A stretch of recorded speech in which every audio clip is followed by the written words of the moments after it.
You can be faster than anyone in the world, but you cannot outrun the truth. The sweat was still dripping from my forehead when I pulled into my driveway at 11:30 that night. Another late run through the crumbling streets of Millbrook, Pennsylvania, trying to outrun the feeling that my 42-year-old life was slowly suffocating me. The streetlights cast long shadows across our modest two-story house, and I noticed immediately that my daughter Emily's boyfriend's car was still parked out front. I wiped my face with my shirt and headed for the front door, keys jingling in the humid August air. That's when I heard Tyler's voice drifting through the open window of his beat-up Honda Civic. He was on the phone, speaking in that cocky tone that always made me want to punch something. "Bro, you won't believe what I just recorded," Tyler was saying, his voice carrying clearly in the still night air. "I got both of them on video doing some crazy stuff. This is the wildest thing I've ever filmed, man. I'm talking about some serious dirt here." My blood went cold. "Both of them?" I crept closer to his car, staying in the shadows cast by our neighbor's oak tree. Through the partially open window, I could see the blue glow of his phone screen. "Yeah, man, the mom and everything," Tyler continued, laughing in a way that made my stomach turn. "Emily had no idea I was recording. This is going to be epic." The mom, my wife, Sarah. My hands clenched into fists as 20 years of marriage flashed before my eyes. 20 years of building a life together, of trust, of believing we were solid despite our problems. I marched straight to his car and yanked the door open before he could react. Tyler nearly dropped his phone, his eyes going wide as he saw me standing there in my running clothes, sweat and fury radiating from every pore. "What the hell, Mr. Davidson?" he stammered, ending his call quickly. "Show me the video," I said, my voice deadly calm. "Right now." "I don't know what you're talking about," Tyler said, but his hands were shaking as he held his phone. I reached into the car and grabbed his wrist, not hard enough to hurt him, but firm enough to let him know I wasn't playing games. "Tyler, I heard every word you just said. Show me the video or I'm going to drag you out of this car and we're going to have a very different kind of conversation." The kid's face went pale. He was 19, same age as Emily, but right now, he looked about 12. His fingers trembled as he unlocked his phone and scrolled through his videos. "Look, Mr. Davidson, I can explain. Just show me." He handed me the phone, and I felt my world collapse as I watched the screen. There was my wife, Sarah, in our bedroom, and there was some guy I didn't recognize. The timestamp showed it was from 3 hours ago, while I was at the shop finishing up a transmission repair. Tyler had somehow gotten into our house and filmed through the bedroom window. But Emily wasn't involved in what I was seeing. She was just visible in the background of one shot, walking down the hallway, completely unaware of what was happening in her parents' bedroom, or that she was being recorded. I handed the phone back to Tyler, my hands surprisingly steady. "Delete it." "Mr. Davidson, delete it now, or I'm calling the police and telling them you were filming my 19-year-old daughter without her consent. How do you think that's going to go for you?" Tyler's fingers flew over his phone screen. "It's deleted, okay? It's gone." "Good. Now get out of here and don't come back. If I see you near my house or my daughter again, we're going to have a problem that won't end with a deleted video." Tyler started his car with shaking hands and peeled out of the driveway, leaving me standing alone under the streetlight, trying to process what I'd just learned. I walked into the house on unsteady legs. Sarah was in the living room, curled up on the couch in her bathrobe, watching some late-night talk show. She looked up at me with what I now recognized as fake concern. "How was your run, honey?" she asked, her voice perfectly normal, perfectly loving. "You were out later than usual." I stared at her for a long moment, taking in her freshly showered hair, the way she avoided making direct eye contact. "It was fine," I said finally. "Just needed to clear my head." "Well, you should get some sleep. You have that big job tomorrow, the Henderson's truck." "Yeah," I said, still standing in the doorway. "Sarah, where's Emily?" "Upstairs doing homework. She said Tyler left around 8. Another lie. Tyler had been outside until just a few minutes ago. I wondered how many other lies I'd been swallowing for months, maybe years. "I'm going to grab a shower," I said. In the bathroom, I noticed something that made my stomach drop even further. There was a pregnancy test box in the trash can, and when I looked closer, I saw the test itself. 2 pink lines. I sat down heavily on the edge of the bathtub, my head spinning. Sarah was pregnant. After 15 years of saying we were done having kids, after years of her being on birth control, she was pregnant. And given what I'd just seen on Tyler's phone, I had serious doubts about who the father might be. When I came back downstairs, Sarah was still on the couch, but now she was smiling in a way that seemed forced. "Nick," she said, patting the cushion next to her, "I have some news." I sat down, my body tense, waiting for the performance. "I went to the doctor today," she said, reaching for my hand.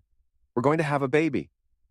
I looked at her face, searching for any sign of guilt, any crack in her facade.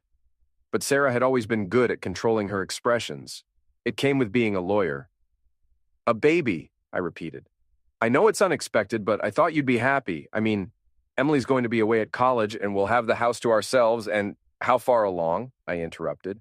She paused just for a second, but I caught it. "About 6 weeks." 6 weeks. I tried to remember what we'd been doing 6 weeks ago. Had we even had sex 6 weeks ago? Our physical relationship had been practically non-existent for months. "That's great news," I said, forcing a smile. "Really great." But as I looked at my wife's face, glowing with what she claimed was maternal joy, all I could think about was that video and the stranger in our bedroom. All I could think about was how many times she'd looked me in the eye and lied. That night, I lay awake staring at the ceiling while Sarah slept peacefully beside me. I listened to her breathing and wondered how long this had been going on. I wondered who the guy was, how she'd met him, whether our friends knew. Most of all, I wondered what I was going to do about it. I didn't sleep that night. Instead, I lay there planning, thinking through my options with the methodical approach I used when diagnosing a tricky engine problem. By morning, I had decided on my first move. At breakfast, I watched Sarah butter her toast and sip her coffee, acting like the perfect wife and mother. Emily came downstairs looking sullen, which wasn't unusual for her lately. "Tyler won't be coming around anymore," I announced casually, cutting into my eggs. Emily's head snapped up. "What? Why?" "Let's just say he showed me his true character last night," I said, meeting her eyes. "Trust me, you're better off without him." Sarah was watching this exchange with interest, but I couldn't read her expression. "What did he do?" she asked. "Nothing worth repeating, but he won't be a problem anymore." Emily threw down her fork. "Dad, you can't just decide who I can and can't date. I'm 19 years old." "You're 19 years old and living in my house," I replied. "And Tyler is a creep who doesn't respect you or this family. End of discussion." After Emily stormed off to college and Sarah left for her law firm, I called my shop and told my assistant manager, Pete, that I'd be in late. Then I sat down at Sarah's computer. She'd always been careless with passwords, using the same one for everything. Emily's birthday followed by our wedding year. It took me less than 5 minutes to get into her email. What I found there made my hands shake with rage. Months of correspondence with someone named Shane Kowalski. The early emails were flirtatious but relatively innocent. But as I scrolled through the timeline, they became increasingly explicit.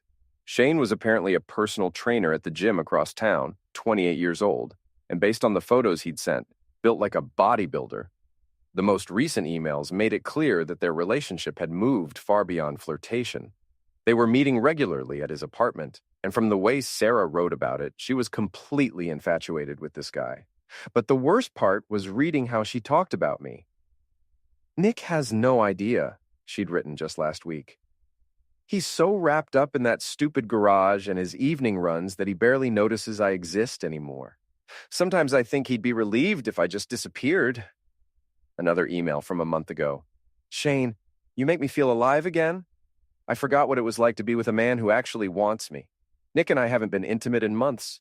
I don't think he'd care if we never were again." And then, the one that made me want to put my fist through the computer screen. "I've been thinking about what you said about starting fresh. Maybe it's time to make some changes. Nick would probably get the house in a divorce, but I'd get half of everything else, plus alimony, and if I'm pregnant, well, that changes everything, doesn't it?" Pregnant. She'd been planning this pregnancy, planning to use it as leverage in a divorce. The baby might not even be mine. I printed out the most damaging emails and put them in a folder. Then I did something that probably crossed a legal line, but felt completely justified. I installed monitoring software on her computer. If Sarah wanted to play games, I was going to know every move she made. Next, I drove across town to Shane's gym. It was one of those hardcore bodybuilding places, all black iron and motivational posters, the kind of place where guys went to feel tough. I sat in my truck across the street for an hour, watching the entrance. At noon, Shane walked out, and I got my first look at my wife's lover in person. He was everything I wasn't. Young, muscled, confident in that way that comes from never having been truly tested by life. He drove a new Camaro, probably financed up to his eyeballs, and had the kind of swagger that made me want to show him what a real man looked like. But I held back. I wasn't ready for a direct confrontation yet.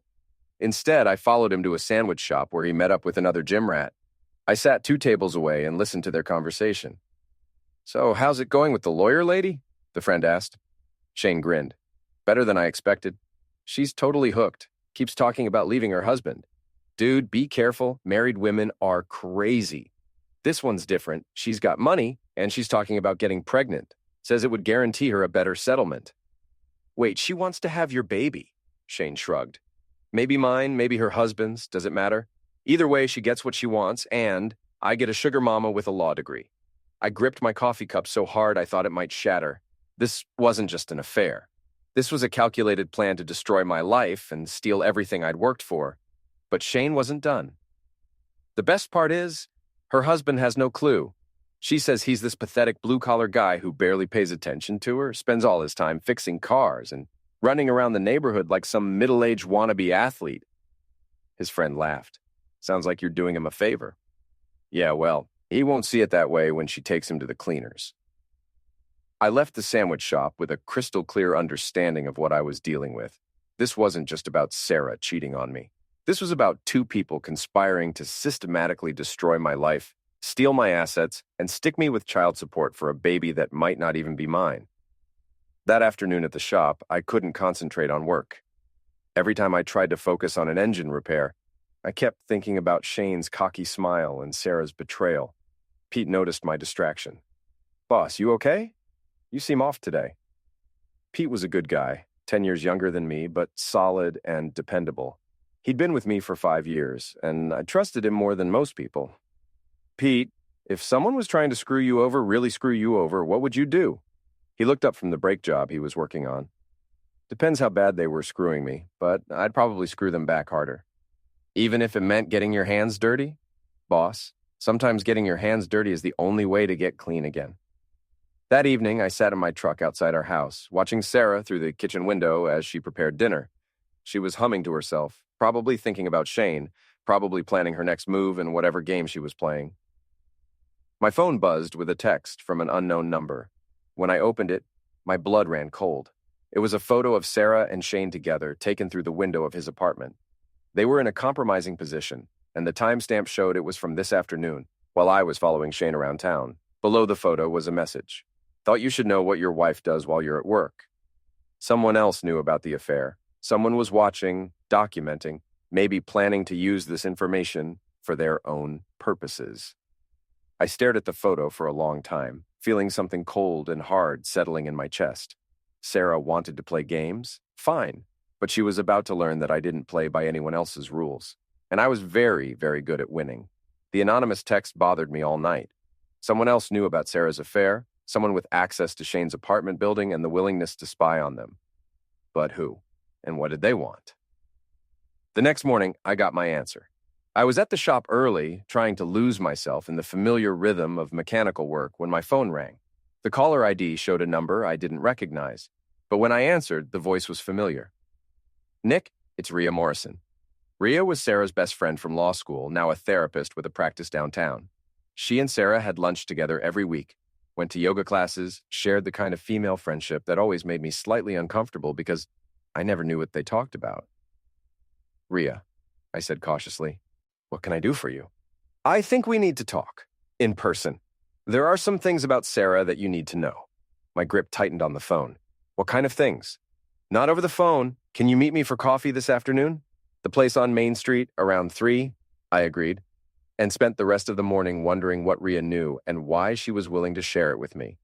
Sarah and Rhea had been friends for 15 years. If Rhea was breaking that loyalty, the situation was even worse than I thought. At 3 o'clock, I found Rhea sitting in a corner booth at Murphy's Coffee House, looking nervous. She was an attractive woman in her late 30s, always perfectly put together, but today she looked strained. "Thanks for coming," she said as I sat down across from her. "Did you send me that photo yesterday?" She nodded. "I've been watching this situation develop for months, Nick. I kept hoping Sarah would come to her senses, but she's in too deep now." "How long have you known?" About Shane? Since it started about 4 months ago? Sarah tells me everything. Rhea stirred her coffee nervously. At first, I thought it was just a midlife crisis thing, a fling to make her feel young again. But it's become much more than that. She's pregnant. I know, and Nick, I don't think it's yours. The words hit me like a physical blow, even though I'd already suspected as much. Hearing it confirmed made it real in a way that twisted my gut. She's been planning this, Rhea continued. The pregnancy, the divorce, all of it. She and Shane have been strategizing how to maximize her settlement. Why are you telling me this? I thought you two were best friends. Rhea's expression hardened. We were, but what she's doing to you is wrong, and what she's planning to do to Emily is worse. Emily? What does Emily have to do with this? Sarah's been telling Shane stories about Emily, personal things, embarrassing things from when she was younger. Shane thinks it's hilarious. They make fun of your daughter together, Nick. Sarah has shown him photos from Emily's awkward teenage years, told him about her struggles with anxiety, her eating disorder phase. They laugh about it. Red rage flooded my vision. I could handle Sarah betraying me, but involving Emily crossed a line I didn't even know I had. There's more, Rhea said quietly. Sarah's been going through your financial records, documenting everything you own. She's building a case to prove that you've been hiding assets from her. I haven't been hiding anything. I know that, and you know that, but Sarah's a lawyer. She knows how to make things look suspicious. That savings account you opened for Emily's college fund? She's going to claim you were trying to hide money from her. The tools and equipment at your shop. She's going to argue they're marital assets that should be divided. I sat back in my chair, overwhelmed by the scope of Sarah's betrayal. This wasn't just an affair. This was a complete dismantling of everything I'd built. What do you want from me, Rhea? Why are you really here? She leaned forward, her eyes intense. I want to help you fight back. Sarah thinks she's so smart, but she's made mistakes. She's documented everything in emails, text messages, even recorded some of her conversations with Shane. She's so confident that you'll never find out. She's been careless. And you have access to all of this? Some of it. Sarah uses my computer sometimes when she's at my office. She stays logged into her accounts. Rhea pulled out a flash drive. This contains copies of emails, photos, financial documents. Everything you need to prove what she's been doing. I stared at the flash drive. What's in this for you? Rhea's composure cracked slightly. Sarah's not the person I thought she was. The way she talks about you, about Emily, about your marriage. It's cruel, Nick. Really cruel. She's my friend. But what she's doing is wrong. That evening, I sat in my home office going through the contents of Rhea's flash drive. It was worse than I'd imagined. Sarah hadn't just been having an affair. She'd been systematically planning my destruction for months. There were emails discussing how to hide her own assets while exposing mine. Text messages with Shane about moving in together after the divorce. Photos of our house with notes about which items she planned to claim in the settlement. But the worst were the recorded conversations. Sarah had apparently been recording her phone calls with Shane, probably as some kind of insurance policy. In them, I heard my wife of 20 years talking about me like I was nothing more than an obstacle to her happiness. Nick's so predictable, she said in one recording. He'll probably try to fight the divorce at first, but he doesn't have the stamina for a real legal battle. He'll cave when he realizes how much it's going to cost him. In another, the best part is he actually thinks we're happy. He has no idea that I've been planning this for over a year. He's so focused on his little garage and his pathetic midlife crisis running habit that he doesn't notice anything. Shane's voice came through clearly too. What about the kid? Emily? Emily will choose sides and she'll choose mine. I'm her mother. Nick's always been too strict with her anyway. She'll probably be relieved when I leave him. I turned off the recording, my hands shaking with rage. They were wrong about Emily, wrong about me, and wrong about how this was going to play out. My phone buzzed with a text from Sarah. Working late tonight? Don't wait up. I looked at the timestamp. It was 8 p.m., and according to the GPS tracking I'd installed on her phone, she was at Shane's apartment. I made a decision that would change everything. I drove to Shane's building, parked across the street, and waited. At 10:30, Sarah came out looking satisfied and relaxed. She got in her car and drove home, probably planning to slip into bed next to me and continue her charade. But I wasn't going home yet. I walked up to Shane's building and found his apartment number on the directory. Then I pressed the buzzer. Yeah? Shane's voice came through the intercom. Shane, it's Nick Davidson, Sarah's husband. I think we need to talk. There was a long pause. I don't think that's a good idea, man. I think it's a great idea. You can either talk to me or you can talk to Sarah's husband, the divorce lawyer, and probably the police when I file charges for maltreatment and stalking my family. Your choice. Another pause, then the door buzzed open.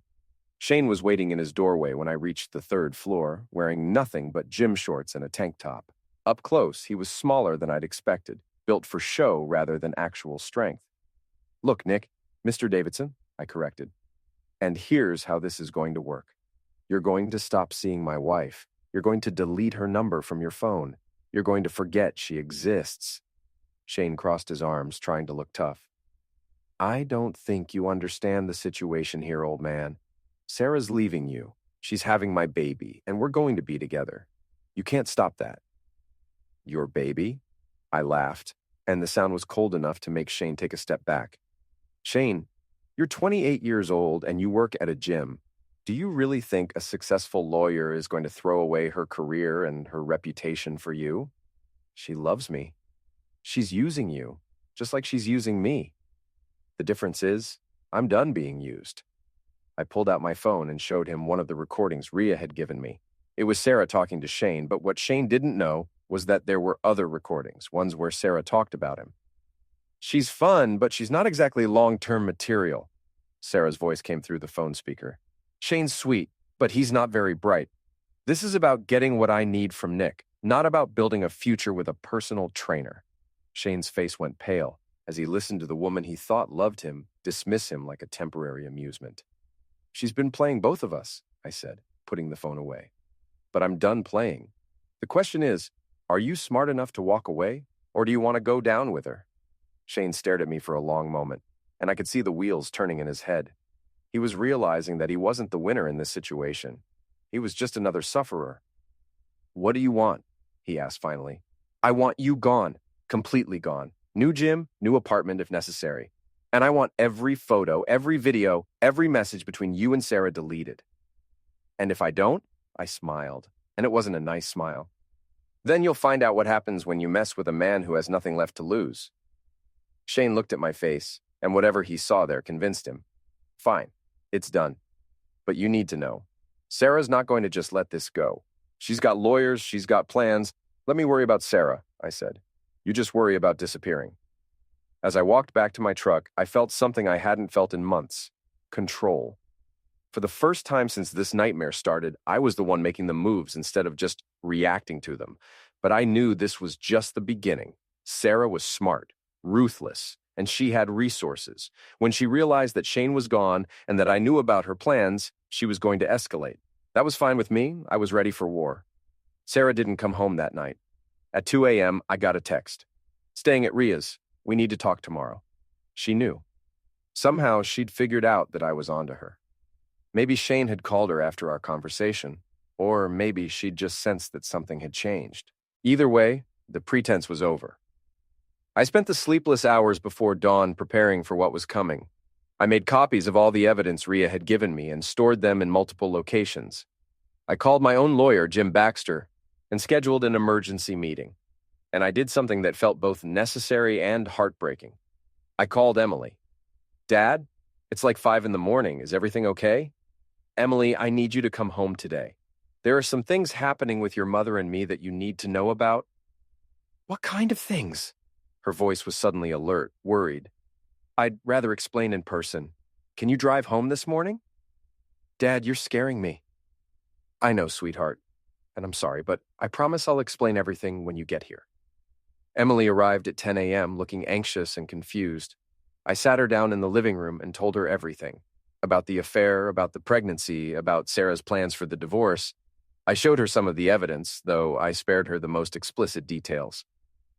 Emily listened in silence, her face cycling through disbelief, anger, and finally, a kind of resigned sadness that broke my heart. I knew something was wrong, she said finally. Mom's been different lately, secretive, and she's been asking me weird questions about you, about our relationship, about whether I'd want to live with her if you guys got divorced. What did you tell her? I told her you guys weren't getting divorced, that she was being paranoid. Emily laughed bitterly. I guess I was the one being naive.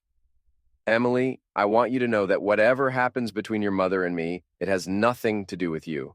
You're the best thing that ever came out of our marriage, and I love you more than anything in the world. I love you too, Dad. She was crying now, and I pulled her into a hug. What's going to happen now? I don't know yet, but I promise you, I'm going to fight for our family, for what's left of it. At noon, Sarah came home. She walked into the living room where Emily and I were sitting, took one look at our faces, and knew immediately that her secret was out. So, she said, setting down her purse with deliberate calm, I guess we're doing this now. Hello, Sarah, I said. Have a good night at Ria's? Sarah's lawyer mask slipped into place, her expression becoming carefully neutral. Emily, honey, maybe you should go upstairs while your father and I talk. No, Emily said firmly. I'm 19 years old, and this affects me too. I'm staying. Sarah looked surprised by Emily's defiance, but she sat down across from us anyway. Fine, Nick, I assume you've been going through my personal communications. That's illegal, you know. So is infidelity. So is fraud. So is planning to falsely claim paternity to increase your divorce settlement. I never said the baby wasn't yours. But you never said it was either. When's the last time we had sex, Sarah? Because I've been thinking about it, and I can't remember. Sarah's composure cracked slightly. Our marriage has been over for years, Nick. We both know it. I just had the courage to do something about it. Courage? Emily stood up, her voice shaking with anger. You call cheating on Dad and planning to steal everything he's worked for courage? Emily, you don't understand the complexities of adult relationships. I understand that you've been lying to both of us for months. I understand that you were planning to use me as a weapon in your divorce. And I understand that you've been making fun of me with your boyfriend. Sarah went pale. What are you talking about? I pulled out my phone and played one of the recordings where Sarah and Shane laughed about Emily's teenage struggles. Emily's face went white as she listened to her mother mock her most vulnerable moments. How could you? Emily whispered.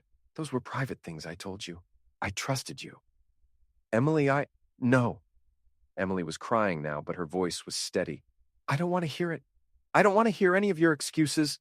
Sarah turned to me, her mask finally falling away completely. You have no idea what it's been like, Nick.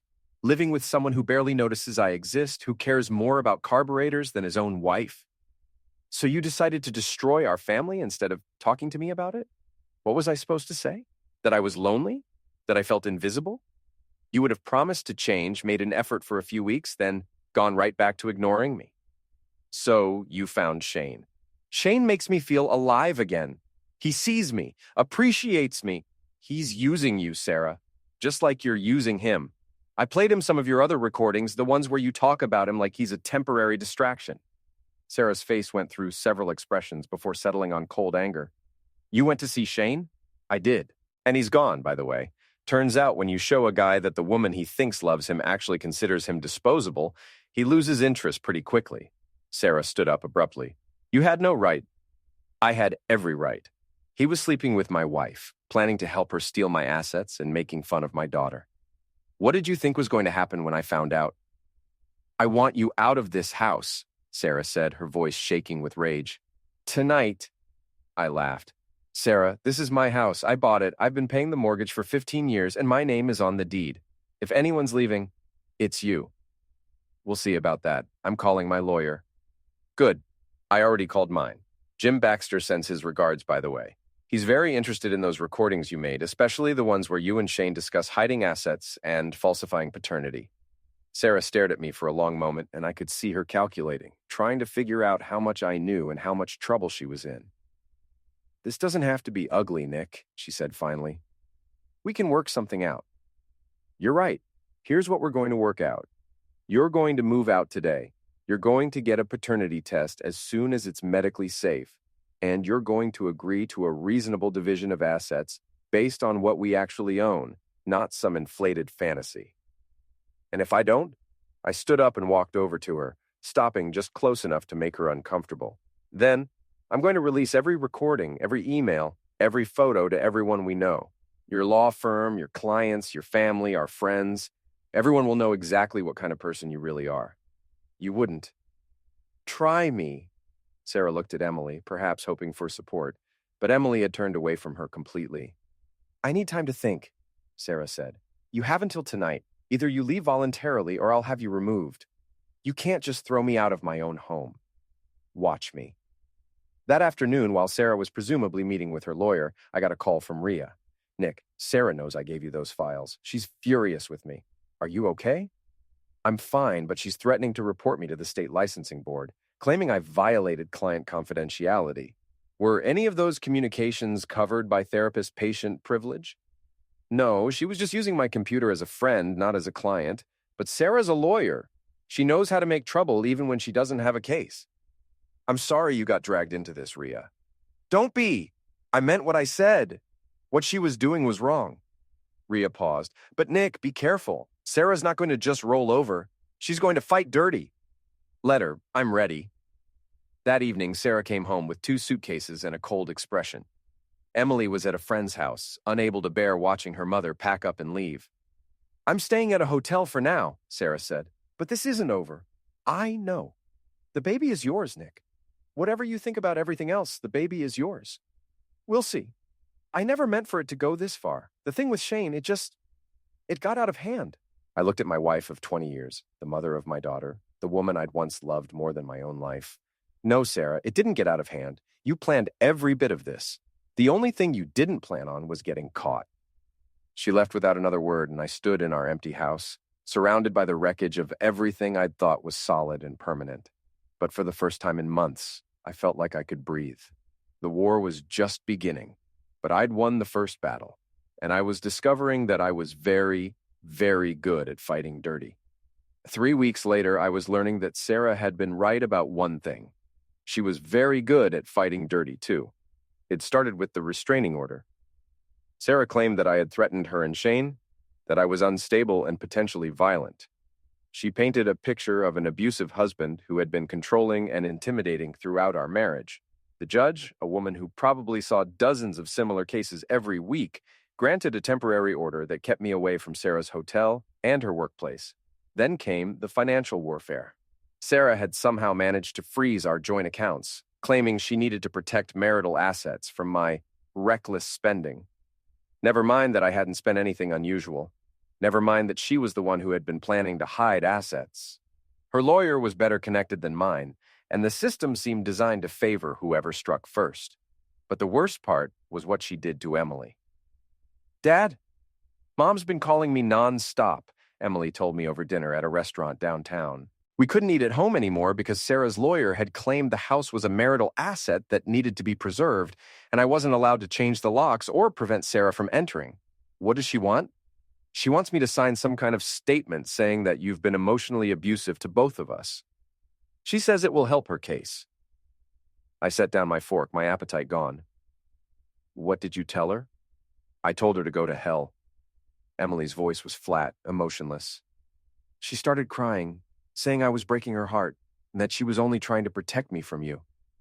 "Emily, Dad, I know who you are. I've lived with you for 19 years. You've never raised a hand to me or Mom. You've never even raised your voice unless I was doing something dangerous." Emily's eyes filled with tears. How can she ask me to lie about that? Because she's desperate. When people are desperate, they do things they never thought they'd do. Is that what happened to you? With Shane, I mean? I thought about that conversation outside Shane's apartment, about the cold satisfaction I'd felt when I saw the fear in his eyes. Maybe. I'm not proud of how I handled that. "I am," Emily said fiercely. "He was helping Mom destroy our family. He deserved worse than what you gave him." That night, I sat in my empty house, drinking a beer, and thinking about how quickly everything had fallen apart. The phone rang, and I was surprised to see Rhea's name on the caller ID. "Nick, we need to meet, tonight. It's important." "What's wrong?" "Sarah's planning something big, something that could destroy you completely. Meet me at Murphy's in an hour." I found Rhea in the same corner booth where she'd first told me about Sarah's affair, but tonight, she looked terrified. "Sarah came to see me today," Rhea said without preamble. "She wants me to testify that you've been abusive, that I've been treating you for anger management issues. But you haven't been treating me for anything. I know that, and you know that, but Sarah's lawyer thinks they can make it look like I was providing informal counseling, They want me to say that you confided in me about having violent thoughts toward Sarah. That's perjury. Yes, it is. But Sarah's threatening to destroy my practice if I don't cooperate. She says she'll file complaints with the licensing board, claim I violated ethics rules by giving you those files. I stared at Rhea across the table. What are you going to do? I don't know.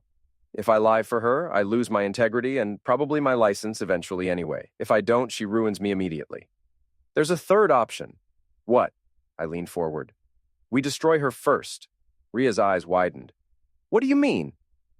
I mean, we stop playing defense and start playing offense.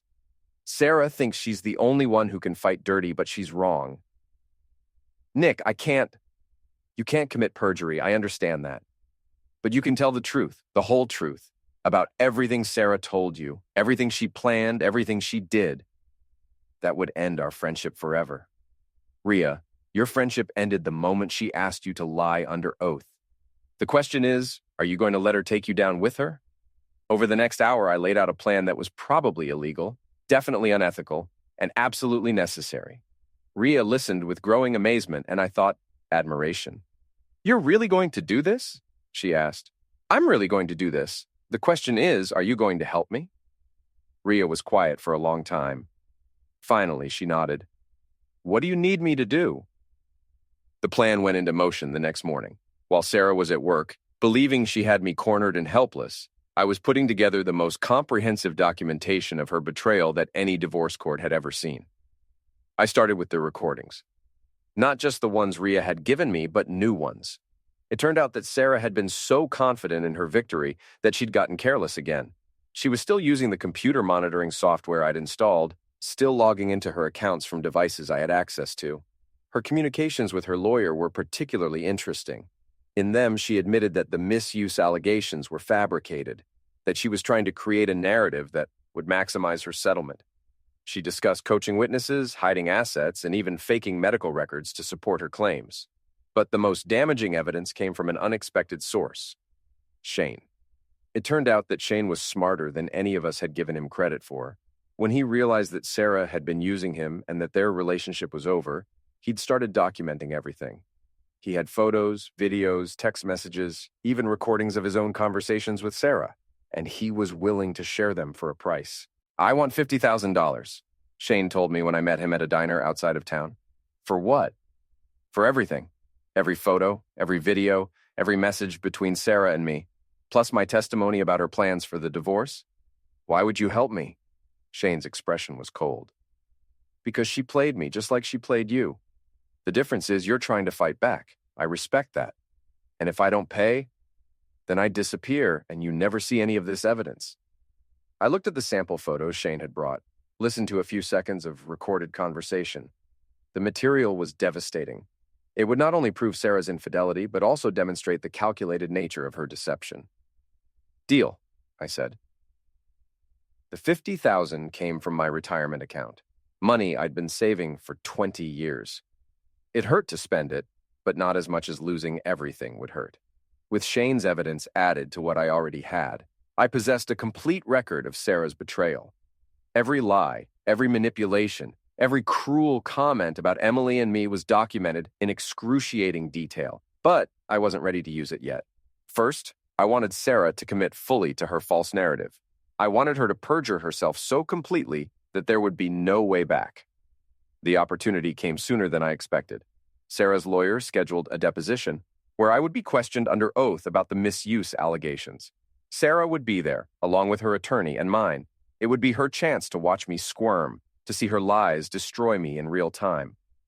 I walked into that conference room looking defeated and desperate. I answered the questions hesitantly, defensively, like a man who was guilty but trying to hide it. I watched Sarah's face as her lawyer painted me as a controlling, abusive husband, and I saw the satisfaction in her eyes. She thought she was winning. After 2 hours of humiliation, Sarah's lawyer was confident enough to make an offer. I could keep the house and my business, but I would pay Sarah alimony for 10 years, child support for the baby regardless of paternity, and half of my retirement savings. It's a generous offer, Sarah's lawyer said, considering the allegations. I pretended to consider it, then shook my head. I need time to think. You have 24 hours, Sarah said. speaking for the first time during the meeting. After that, we go to trial and you lose everything. I nodded meekly and left the conference room like a knockin' man. But I wasn't knocking. I was ready. That night, I called Jim Baxter and told him to prepare for war. "Are you sure about this, Nick?" he asked. "Once we release this evidence, there's no going back. Sarah's career will be over. Her reputation will be destroyed. She should have thought about that before she tried to destroy mine. And Emily? How is she going to handle watching her mother's life fall apart?" I thought about Emily's face when she heard Sarah mocking her struggles, about the pain in her voice when Sarah asked her to lie about me. "Emily will be fine," I said. "She's stronger than both of us." The next morning, instead of accepting Sarah's ultimatum, I filed a countersuit that included every piece of evidence I'd gathered. The misuse allegations, the perjury, the infidelity, the financial manipulation, the conspiracy with Shane, all of it was laid out in excruciating detail. I also sent copies of the most damaging evidence to Sarah's law firm, to the State Bar Association, and to several mutual friends who I knew would spread the word throughout our social circle. By noon, Sarah's phone was ringing nonstop. By evening, her law firm had placed her on administrative leave pending an investigation. By the end of the week, she was facing potential criminal charges for perjury and fraud. She called me once, 3 days after I'd filed the countersuit. "You've destroyed me," she said, her voice hollow. "No, Sarah, you destroyed yourself. I just documented it. The baby. We'll do the paternity test. If it's mine, I'll take responsibility. If it's not, that's between you and whoever the father is." I never meant for it to go this far. "Yes, you did. You planned every bit of this. The only thing you didn't plan on was losing." She hung up without another word. 2 weeks later, the paternity test results came back. The baby was mine. Despite everything Sarah had done, despite all the lies and betrayal, I was going to be a father again at 42. The irony wasn't lost on me. Sarah had gotten pregnant to use the baby as a weapon against me, but now the child was going to be the one good thing to come out of this nightmare. Emily took the news better than I'd expected. "So I'm going to have a little brother or sister," she said. "Looks like it." "Are you okay with that?" I thought about it for a moment. "Yeah, I think I am. The baby didn't ask for any of this. It deserves a chance at a normal life." "What about Mom? What about her? Are you going to try to take the baby away from her?" I looked at my daughter, this amazing young woman who had somehow grown up to be wise and compassionate despite everything that had happened. "No," I said. "Whatever else your mother is, she's not a bad mother. The baby will need both of us." Even after everything she did. "Emily, your mother made some terrible choices. She hurt both of us in ways that I'm not sure I'll ever fully forgive, but that baby is innocent. And maybe having something to fight for instead of against will help all of us figure out how to move forward." 6 months later, Sarah gave birth to a son we named David. The divorce was finalized a month after that, with terms that were fair to both of us and protective of both children. Sarah lost her job and her reputation, but she kept her law license after completing an ethics course and paying a substantial fine. She moved to a smaller town an hour away and started over with a small practice handling wills and real estate closings. We're not friends, Sarah and I. We're probably never going to be friends. But we're David's parents and Emily's parents, and that gives us something to build on. Shane disappeared completely after providing his testimony. I heard he moved to Florida and got a job at a resort gym. I hope he learned something from the experience, but I doubt it. Rhea and I stayed in touch. She testified truthfully during the divorce proceedings, which cost her Sarah's friendship but saved her professional integrity. She sends me Christmas cards and asks about the kids. Emily graduated college and got a job as a teacher. She has a relationship with Sarah now, cautious but genuine. She adores her little brother and visits him regularly. As for me, I kept the house and the shop. I learned that I was capable of things I never thought I'd do, both good and bad. I learned that sometimes fighting dirty is the only way to fight clean. And I learned that revenge, when it's justified and complete, can be surprisingly satisfying. Sarah wanted to destroy my life and steal everything I'd worked for. Instead, she destroyed her own life and lost everything she'd taken for granted. I didn't plan it that way. I just refused to be a sufferer. Sometimes that's enough.